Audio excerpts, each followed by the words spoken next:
there is a famous art director named Paul Rand, and he had a famous quote. It's one that we like to use, and it's that design is the silent ambassador of your brand. Hey guys, John here again from Hatch Duo. Today is a rainy day, so I decided I would take a little bit of time today to talk a little bit about visual brand language as it relates to product design and why that's important. So if you think of all the successful products out there today and the brands that they relate to, like think of Apple, for instance. It actually has a very strong brand presence. And if you think back to like what Apple was before, and then when Steve Jobs and Johnny Ives and reinvigorated the brand, it was really through design. And through design, they really brought it back to the power that a brand could be in terms of just creating and understanding, who these products would be for and creating that tribe. And so, we really believe that brand is an essential part of our design process and frankly, an essential part of a successful product as well. And so here at Hatch Duo, we really believe in brand-focused design strategy. So you may wonder, well, how do we all make sense of brand language and as it relates to design? In terms of having a visual brand language, why would we want that, right? Why would we want a design language, and why is it important?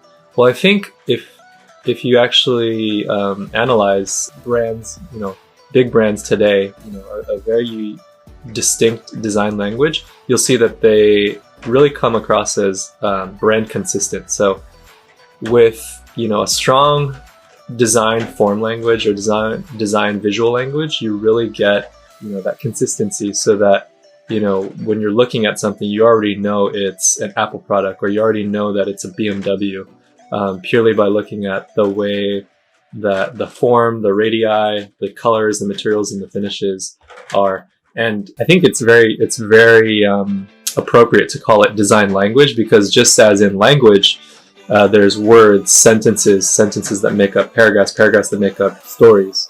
You're kind of telling a brand story as well, visually, right? Like these colors, these materials, these finishes, the way in which you design your form.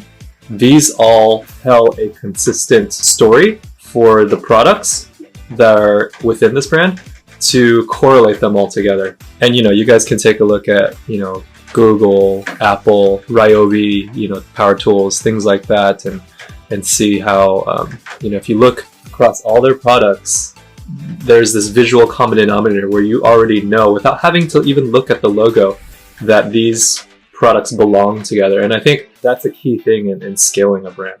Number 2, differentiation. For brands, it's you take a look at all these different toothbrushes that were out there. You throw in Quip with this very unique, sleek, premium looking design. My wife's a dental hygienist, so functionally we can discuss, how effective Quip actually is as a toothbrush. But, in terms of just a brand presence and brand impact, when they launched, you really could just tell they were different than everyone else. And so, how a company applies design and appropriates it for the product, that can really make a difference in standing out in the market.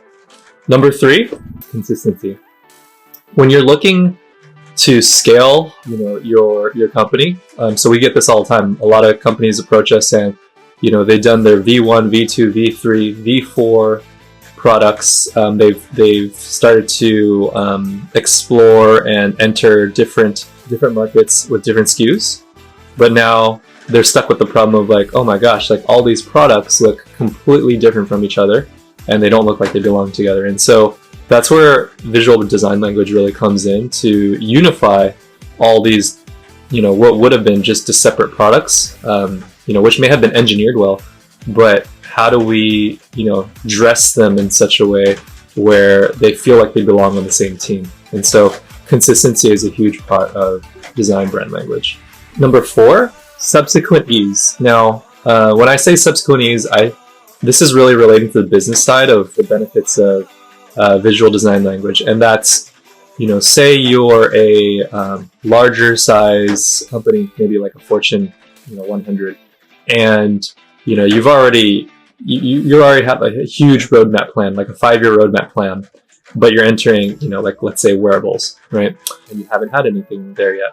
Well, if you create a strong visual design language for your first product to enter the market, and you have guidelines for the form language of every subsequent product that were to follow that wearable, for these different SKUs, then all of a sudden, you don't necessarily have to hire another design firm to redesign every single product. You can actually pass a lot of these guidelines to your engineering team, and these mechanical engineers can kind of get the gist of like, oh, okay, for every corner, we're going to radius it to a 1:3 ratio, or for every touch point, we're going to rubberize it and color this black, right?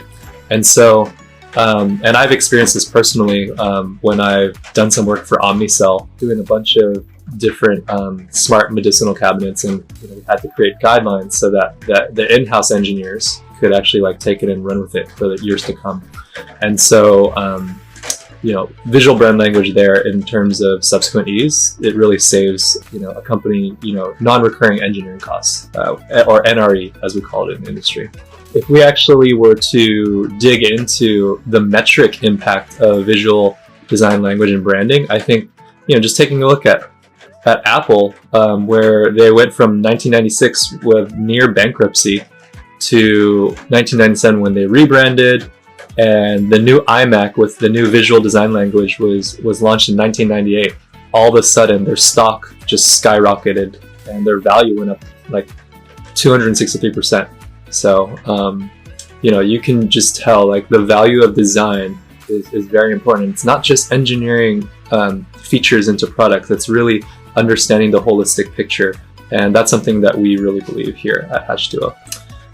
So yeah, hopefully you guys enjoyed my little talk on visual design language, and in one of my next videos I'll try to get into how we actually tactically apply that to the designs we work on. Alright, so if you like this video, definitely give us a thumbs up, subscribe down below, and share this with your friends. Alright, talk to you guys later.